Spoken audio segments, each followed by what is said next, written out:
Sa ito muno ang hindi tiyak na sitwasyon sa Persian Gulf. Nagkaroon ito ng panibagong direksyon ngayon nang bombahin at sirain ng mga barkong pandigma ng Amerika ang dalawang oil platform ng Iran at pagkatapos ay sinalakay pa ang isa pa. Ayon kay Pangulong Ali Khamenei ng Iran, isang malaking pagkakamali ang pag-atake at nangako siyang gaganti ang Iran. Ngunit hiniinatahan ng administrasyon na matatapos ng pag-ataking militar ang sigalot sa Persian Gulf. Hindi tayo magkakaroon ng digmaan laban sa Iran. Hindi sila ganun katanga. Sa isang matapang na hakbang na nagpapayanig sa pandaigdigang ekonomiya, nagbabantang harangin ng Iran ang Strait of Hormuz.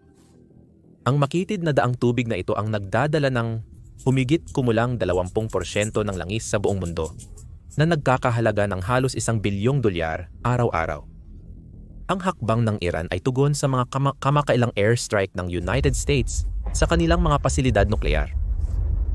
Umaasa ang Tehran na maantala ang supply ng enerhiya sa buong mundo, mapataas ang presyo ng langis, at tumaas ang halaga ng mga pangunahing pangangailangan tulad ng gas at pagkain. Gayunpaman, habang tinitingnan ito ng Tehran bilang panangga, may babala ang kasaysayan. Noong 1988, isang katulad na pangyayari ang nagbunsod sa Operation Praying Mantis, kung saan dinurog ng United States Navy ang buong hukbong dagat ng Iran sa loob lamang ng isang araw. Habang muling tumataas ang tensyon, ang tanong ay hindi kung ano ang maaaring gawin ng Iran, kundi kung paano tutugon ang United States sa ilalim ni Pangulong Donald Trump. Balikan natin ang pagkakataong ito na puno ng aral at tingnan kung paano nangyari ang lahat. Pero bago iyon, siguraduhin munang pindutin ang like at subscribe button sa ibaba. Noong unang bahagi ng dekada 1982 bansa sa Gulpo, ang Iran at Iraq, ay nasangkot sa isang mabagsik na digmaan na tumagal ng maraming taon. Nagsimula ito nang ang Iran ay dumaan sa isang malaking revolusyon noong 1979 at ang kanilang bagong pamahalaan ay sinusubukan pa lamang makuha ang kontrol. Ang leader ng Iraq, si Saddam Hussein, ay nakita ito bilang isang pagkakataon para umatake dahil sa ilang mga dahilan. Una, nag-aalala si Saddam na ang bagong pamahalaang Islamiko ng Iran ay maaaring mag-udyok ng rebelyon sa loob ng Iraq, lalo na sa mga Shiite na mamamayan ng bansa. Nagpasya siyang putulin agad ang banta na ito bago pa ito maging totoo para sa kanya. Gusto rin niyang makuha ang buong kontrol sa isang mahalagang daanan ng tubig na tinatawag na Shatt al-Arab, na matagal nang pinagtatalunan ng dalawang bansa.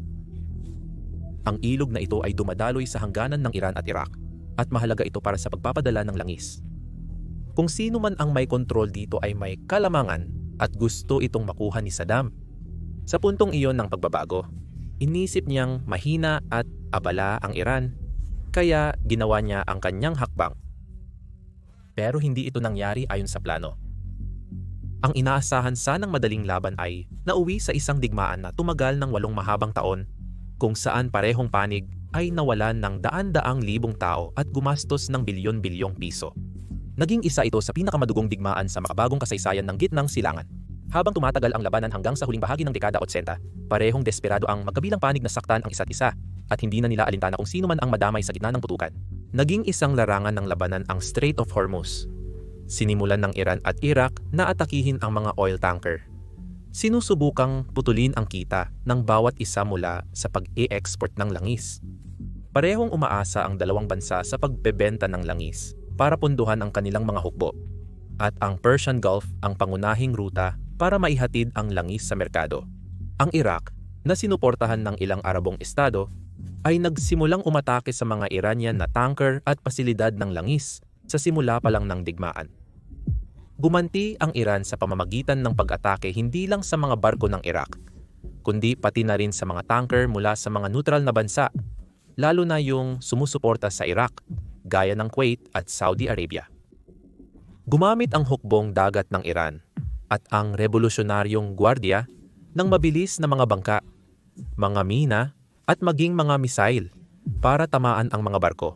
Ang mga pag-ataking ito, na madalas tawaging tanker war, ay nagbago sa Gulpo bilang isang mapanganib na lugar para sa sino mang dumadaan doon. Doon nagsimulang magbago ang sitwasyon dahil hindi na lang ito lokal na problema. Ang langis ang nagsisilbing dugo ng pandaigdigang ekonomiya at anumang abala sa Gulpo, kahit hanggang ngayon, ay nagdudulot ng matinding epekto sa buong mundo. Pagsapit ng 1,986, mahigit 100 barko na ang tinamaan at tumaas ng husto ang gastos sa insurance para sa mga tanker. Nagsisimula ng kabahan ng mundo at hindi na ito kayang balewalain ng United States. Dumating ang matagal ng inaasam na pagkakataon para kumilos ng lumapit ang Kuwait. Ang Kuwait, isang maliit ngunit saganang bansa sa langis, ay nasa alanganing kalagayan. Binabanatan ang kanilang mga oil tanker at kailangan nila ng proteksyon. Noong 1987, humingi ng tulong ang Kuwait sa United States at Unyong Soviet. Nakita ng United States ang pagkakataon na ipakita ang impluwensya nito sa rehiyon at tiyaking tuloy-tuloy ang daloy ng langis. Pumayag ito na palitan ng bandila ang 11 Kuwaiti na tanker. Ibig sabihin, maglalayag sila sa ilalim ng bandila ng Amerika at magkakaroon ng proteksyon mula sa United States Navy.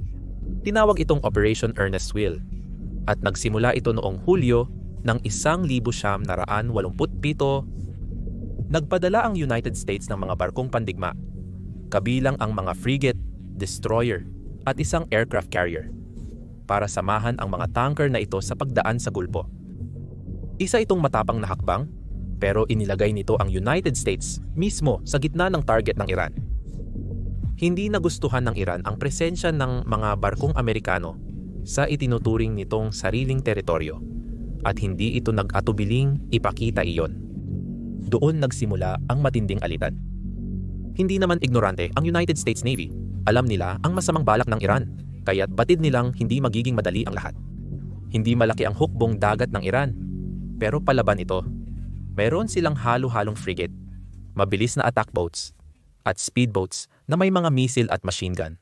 Gumamit din ng Iran ng mga naval mine na mura, mahirap makita, at kayang magdulot ng matinding pinsala. Madalas inilalagay ang mga minang ito sa mga shipping lane, lumulutang lang sa ilalim ng tubig, naghihintay na may barkong tumama sa kanila. Habang naghahanda ang United States na gamitin ang mga shipping lane, nagdala sila ng mga minesweeper at helicopter para linisin ang mga ruta. Pero mabagal at delikado ang trabahong ito. Mataas na ang tensyon ng 2 buwan pa lang mula nang simulan ang Operation Earnest Will. Isang minang Iranian ang tumama sa isang reflag na tanker, ang Bridgerton. Pero kahit na nasira ng mina ang Bridgerton, hindi ito lumubog at wala ring namatay. Itinuring ito ng United States bilang isang seryosong babala, pero hindi sapat para bigyang katwiran ang agarang pagganti ng militar. Noong panahong iyon, naglalakad sa alambre ang mga leader ng Amerika. Gusto nilang magpakita ng lakas at protektahan ang mga ruta ng langis, pero nais din nilang iwasan ang lalo pang paglala ng sigalot.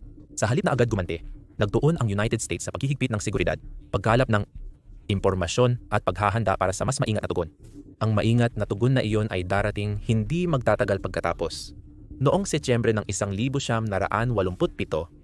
isang helicopter ng United States na nagpapatrolya ang nakakita sa barkong Iranian na Iran Azhar na nagtatapon ng mga mina sa internasyonal na karagatan sa ilalim ng dilim ng gabi. Sumalakay ang mga Navy SEALs, sumampa sa barko, at natagpuan ang mga mapa at mga mina na nagpapatunay sa palihim na plano ng Iran. Pinalubog ng United States ang Iranian Azhar bilang babala ngunit hindi nagsimula ng ganap na labanan. Akala mo siguro doon na matatapos ang lahat pero hindi. Doon pa lang talaga nagsisimula ang tunay na kaguluhan.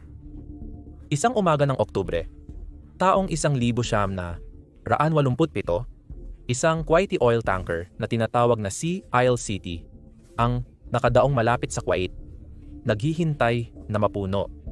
Kamakailan lang itong nirehistro bilang isang Amerikanong barko para legal na maeskortan ito ng United States Navy sa mga delikadong tubig ng Gulpo. Pero sa araw na iyon, walang escort. Mag-isa lang ito. Bago sumikat ang araw, isang Iranian Silkworm missile ang biglang lumitaw at tumama sa barko. Tinamaan ng misil ang tulay kung saan nagtatrabaho ang kapitan at mga tripulante. Napakalakas ng tama at labis na naapektuhan ang mga tripulante.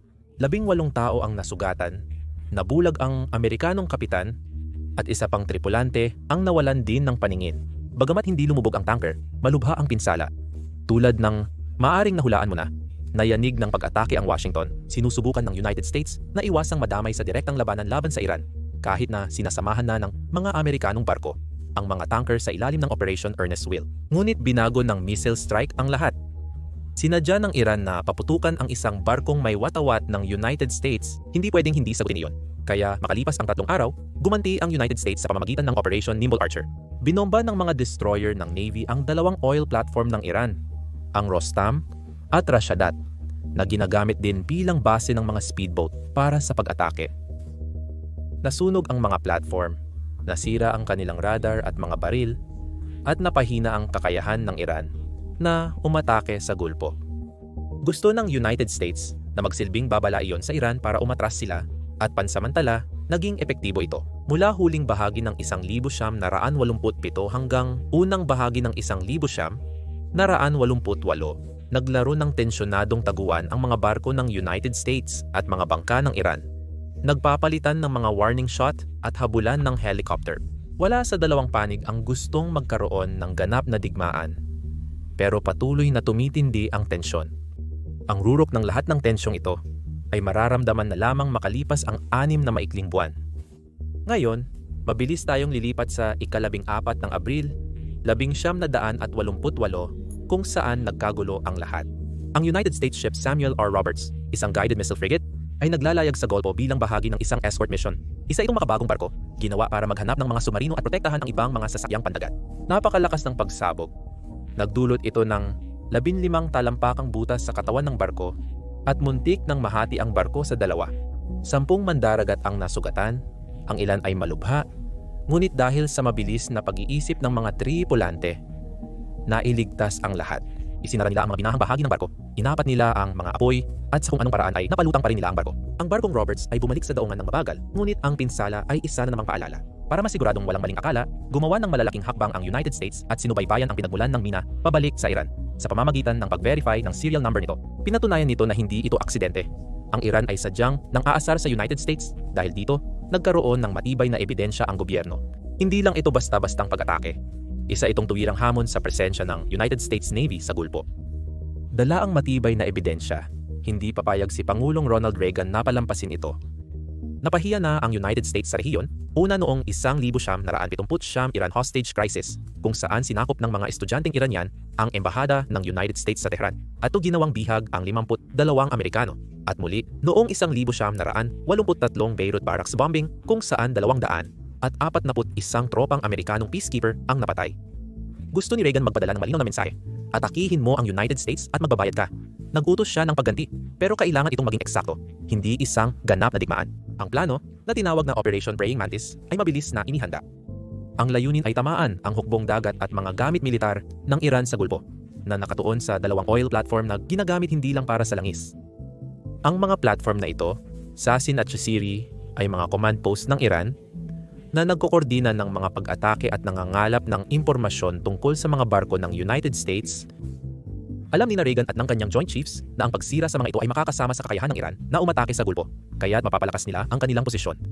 Kaya, sa isip ang paghihiganti, binuo ng United States Navy ang isang malakas na puwersa para sa operasyon.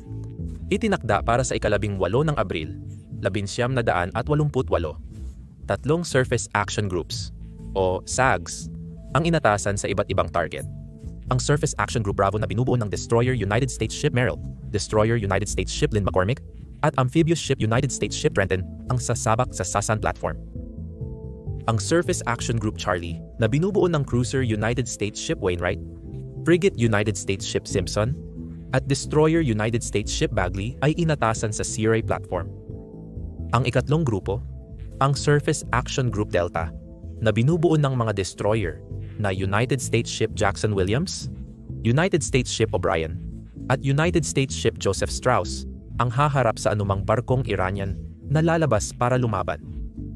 Ang aircraft carrier na United States Ship Enterprise, kasama ang mga A-6 Intruder na eroplano at F-14 Tomcat na mga fighter, ang nagbigay ng suporta mula sa himpapawid. Handang mga Marines at Navy SEALs na sakyan ang mga plataporma kung kinakailangan. Isa itong maayos na pinagplanuhang operasyon na idinisenyo para umatake ng mabilis at malakas.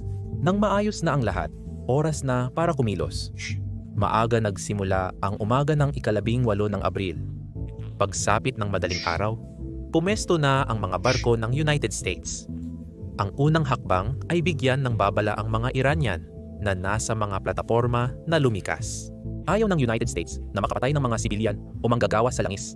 Ang gusto lang nila ay sirain ang kakayahang militar ng kanilang kalaban.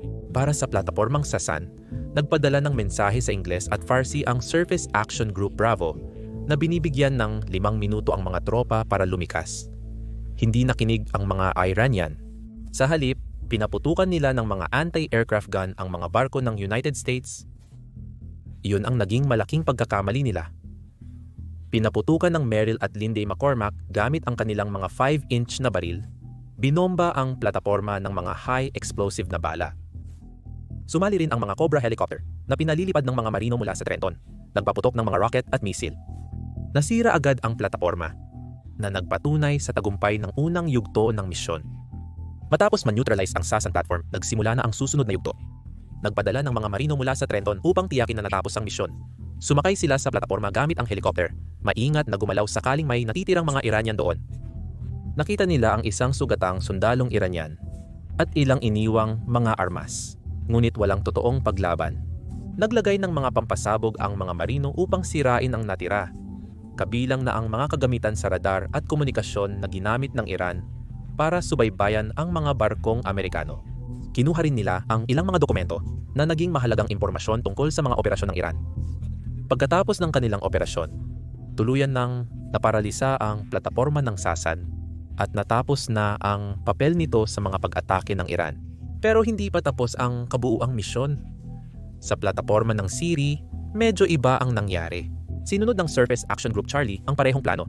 Binalaan ang mga Iranian na umalis. Tulad ng sa Sasan, gumanti ng putok ang mga Iranian, ngayon gamit ang mga makina na baril. Nang makita ito, hindi na nag-atubili ang United States, isang malakas na pag-ulan ng mga bala mula sa Wainwright, Simpson at Bagley ang tumama sa Siri, nagdulot ng mga sunog na lumamon sa buong plataporma.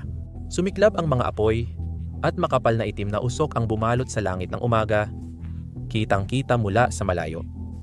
Napakalubhan ng pagkawasak, kaya kinansela na ng mga commander ang nakaplanong pag-atake ng sea, air, and land.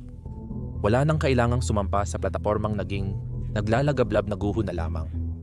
Ipinakita ng naglalagablab na pagsira na ito sa Iran na kayang durugin ng United States ang mga kuta nila sa Gulpo nang hindi man lang nahihirapan. Pagsapit ng kalagitnaan ng umaga, pareho ng bahagi ng kasaysayan ang dalawang plataporma, pero malapit ng palalain ng Iran ang sitwasyon. Gaya ng inaasahan mo mula sa nasaktang dangal, hindi basta-basta uupo ang Iran at hahayaan na lang mangyari ito. Ang kanilang hukbong dagat, kahit na halatang dehado, ay handang lumaban pabalik. Ang unang tumugon ay ang Joshan, isang mabilis na missile boat na may dalang harpoon missile. Ang Joshan ay maliit pero mapanganib, ginawa para sa mga hit and run na atake. Lumapit ito sa Surface Action Group Charlie. Hindi pinansin ang lahat ng babala na lumayo. Kita namang handa itong makipagbakbakan.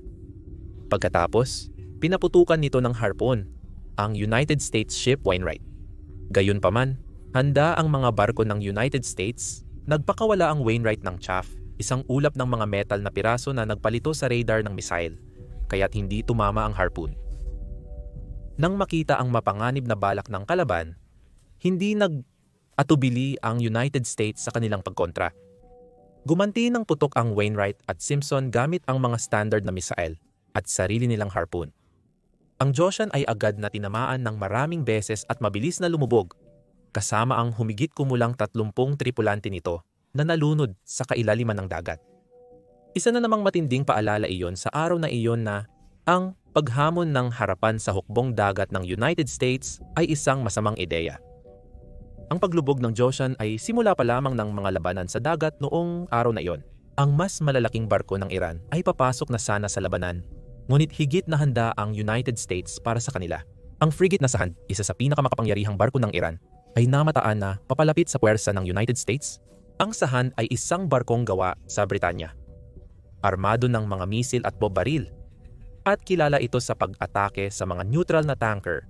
Ang mga A-6 intruder na eroplano mula sa United States Ship Enterprise ay namataan ito sa radar at lumapit. Nagpaputok ang Sahand ng mga anti-aircraft na misil sa mga eroplano, isang matapang ngunit tiyak na mapapahamak na hakbang. Matapos matagumpay na makaiwas sa lahat ng pag-atake, ang A-6 kasama ang mga barko mula sa Sag Delta ay nagpakawala ng matinding pag-atake. Tumama sa sahand ang mga Harpoon missile, laser-guided na bomba, at putok ng baril. Nagliyab ang barko na naging sanhi ng pagsabog ng mga bala nito. Sa loob lamang ng ilang minuto, lumubog ito kasama ang karamihan sa 45 tripulante nito. Ang Sahand ang pinakamalaking barkong pandigma na pinabagsak ng United States Navy mula noong ikalawang digmaang pandaigdig. Isa na namang babala iyon sa Iran. Bagamat malaking dagok sa Iran ang pagkawala ng Sahand, hindi pa tapos ang labanan. Naalala mo ba ang sinabi ko tungkol sa nasaktang dangal? Oo, marami niyan ang Iran. Isa pang Iranian frigate, ang Sabalan, ay naroon din at masama ang reputasyon nito. Kilala ang Sabalan sa pag-atake sa mga hindi armadong barkong pangkalakal. Kaya't tinawag itong salot ng gulpo. Naglayag ito upang harapin ang United States. Nagpaputok sa mga A-6 intruder mula sa Enterprise. Mabilis at matindi ang naging tugon ng United States. Nagbagsak ang isang A-6 ng 500,000 libra na laser-guided bombang direkta sa tambutso ng Sabalan. Isang perpektong tama na agad. Nagpahinto sa barko. Sumabog ang bomba sa loob. Nagsimula ng sunog at pinatay ang mga makina nito. Patay na sa tubig ang Sabalan. At nahihirapan ang mga tripulante nito na mapanatiling lumulutang ito. Ito na ang literal na halimbawa ng isang madaling target. At ang kailangan lang gawin ng mga tropa ay paputukan pa ng mas maraming bala ang Sabalan para tuluyan itong lumubog sa ilalim ng gulpo. Sa kabutihang palad para sa mga Iranian, nagpakita ng pagpipigil si Pangulong Reagan. Agad siyang nagbigay ng utos na maghinay-hinay. Nais niyang magpadala ng mensahe at nagawa niya iyon ng eksakto. Pakiramdam niya, wala nang dahilan para sirain pa ang Sabalan at ang mga tripulante nito. Lampas pa sa kahihiyang pagkatalo na naiparanas niya sa kanila. Ang Sabalan ay hinila pabalik sa daungan. Isang sirang simbolo ng pagkatalo ng Iran. Sa puntong ito, malinaw na ang United States ang nangingibabaw sa labang ito. Pero matigas ang ulo ng Iran, patuloy pa rin silang sumusubok. Maliit at mabilis na mga Boghammer speedboat na pinapatakbo ng Revolutionary Guard ang naglabasan para guluhin ang mga barko ng United States. Ang mga bangkang ito ay may bahagyang armas lang tulad ng mga machine gun at rocket launcher. Umaasa sa bilis at dami. Pinaputukan nila ang mga helicopter at barko ng United States pero naging isang panig lang ang labanan. 6 na intruder at Cobra helicopter ang tumarget sa mga bangka. Nilubog ang 3 at nasira ang ilan pa. Hindi na ikinagulat ng kahit sino, maliban siguro sa mga Iranian, na hindi kayang tapatan ng mga speedboat ang lakas at koordinasyon ng United States Navy. Nagpadala rin ng Iran ng 2 F-4 Phantom jet papunta sa United States Ship Enterprise. Pero umatras ang mga ito nang ilock sila ng United States gamit ang radar. Alam naman ng Air Force ng Iran na hindi pa sila handang harapin ang mga F-14 ng Enterprise. Matalinong hakbang para sa isang chain of command na buong araw puro maling desisyon ang ginagawa.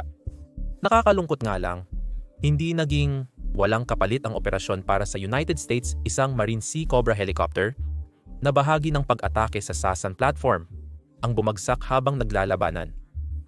Hindi nakabalik ang helicopter mula sa misyon nitong pag-escort sa mga transport helicopter na nagdala ng mga Marines para magtanim ng pampasabog sa mga oil platform ng Iran. Bagamat hindi nakumpirma ang eksaktong dahilan nito, pinaniniwala ang bumagsak sila dahil sa usok at mga debris habang iniiwasan ang mga pag-atake.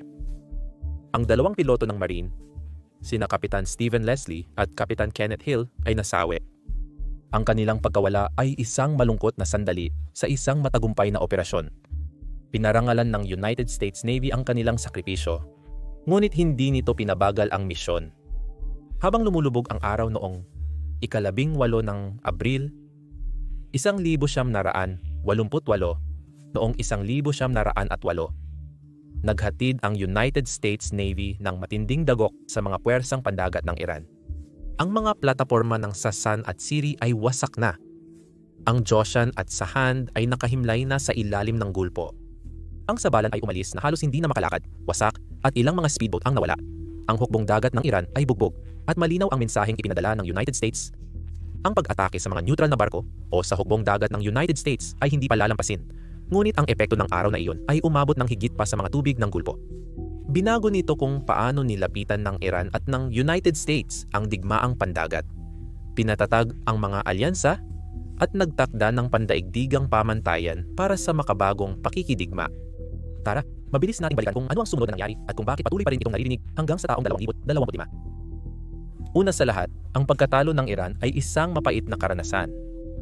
Ang pagkawalan ng sahand kasama ang 45 mandaragat, ang Joshan na may 30 at 3 Boghammer na speedboat ay mabigat na dagok. Ang Sabalan, isang nasirang mahalagang frigate, ay kinailangan ng ilang buwan bago muling makapaglayag. Ang pagkatalo ay tumama sa pagmamalaki ng Iran, kung saan ang mga ayatollah ay naharap sa matinding batikos sa kanilang bansa dahil sa labis na pagtitiwala sa lakas ng kanilang hukbong dagat. Sumigaw ng mga panawagan laban sa United States ang Iran, ngunit sa likod ng mga saradong pinto, alam ng mga pinunong militar na hindi nila kayang tapatan ang lakas ng armas ng Amerika. Ang Revolutionary Guard, ang masigasig na sangay pandagat ng Iran, ang namuno sa isang bagong plano. Sa halip na gumastos sa mga mamahaling frigate, nagtayo sila ng isang armada ng maliliit at mabilis na bangka tulad ng Siraj class na idinisenyo para sa mga biglaang pag-atake at mabilisang pag-alis. Noong taong 1987, naglagay ng mga mina ang Iran upang guluhin ang mga tanker. Isang taktika na kanilang pinahusay. Pagkatapos ng 1988, pagkatapos ng pagkatalong ito, pinahusay nila ang kanilang estratehiya. Ngayon sa taong 2025, pinamumunuan ng Iran ang humigit kumulang 1,500 sasakyang pandagat. Karamihan ay mga speedboat at mini-submarine. Sila ay sinanay upang sabayang umatake sa mas malalaking barko o magkalat ng mga mina sa Strait of Hormuz bilang mga bagong estratehiya. Sa mahigit 10,000 mina, maaari nilang gambalain ang pandaigdigang daloy ng langis, gaya ng pagbabanta nila ngayon. Iniiwasan ng estratehiyang ito ang lantaran o bukas na labanan, isang aral mula sa kabiguan noong 1988. Ang bunga, noong 2019, tinamaan ng Iran ang mga tanker sa Gulf of Oman, ngunit nakaiwas sila sa sisi. At kamakailan lang, nagpakawala ng mga drone ang mga Houthis na suportado ng Iran sa mga barkong Amerikano sa Red Sea. Noong nakaraang taon, 2024, nagtest ang Iran ng mga swarm ng drone sa mga ehersisyo sa Gulf na nagpapakita ng kanilang lumalawak na banta. Ipinapakita ng mga hakbang na ito ang galing ng Iran sa pang-aasar sa United States nang hindi nila nilalagay sa panganib ang isa pang matinding pagkatalo. Habang nireporma ng Iran ang kanilang hukbong dagat, pinatalas naman ng United States ang sarili nitong lakas. Nang mangyari ang operasyon, bumalik ang mga mandaragat at marino bilang mga bayani at napatunayan ng Administrasyong Reagan na kaya nitong protektahan ang mga kaalyado tulad ng Kuwait. Ipinakita rin ng operasyon ang mga makabagong kagamitan. Nilubog ng mga Harpoon missile ang Joshan mula sa malayong distansya. Pinatigil ng mga A-6 intruder ang mga bomba gamit ang laser-guided na may eksaktong katumpakan at na-jam ng radar ng Wainwright ang isang Iranian na misil. Dahil sa mga tagumpay na ito, napilitan ang Navy na mamuhunan sa mas matatalinong sistema.